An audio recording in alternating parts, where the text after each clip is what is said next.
又咳嗽了。一个愉快的周末，逛一趟商场，吃一顿麻辣烫，你的喉咙开始烦躁不安，奇痒难忍。那一夜，你开始咳嗽。咳嗽是身体产生的一种保护性的反射，通过咳嗽时呼出的气流有助于清除呼吸道中的刺激物、外来颗粒或是病原体。今天我们就来聊聊咳嗽这件小事。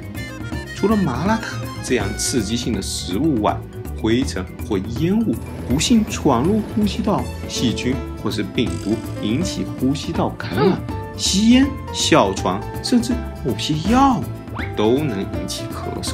那么，如何摆脱咳嗽的困扰呢？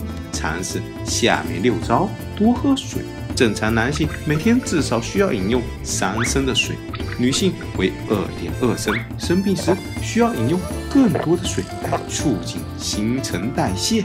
喝热水可以溶解喉咙中的痰，同时有助于缓解喉咙痛、流鼻涕等症状。温热的分泌水是一个不错的选择。研究显示，分泌可以舒缓受刺激的喉咙。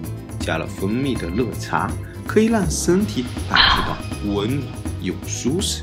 我不建议咳嗽期间喝果汁或是碳酸饮料，它们会刺激你的咽喉，使情况变得更糟。多吃水果也是一个不错的选择。研究显示，多摄取纤维，特别是来自水果的纤维，可以减少慢性咳嗽和其他呼吸道症状。高纤水果包括梨、苹果、香蕉、草莓等。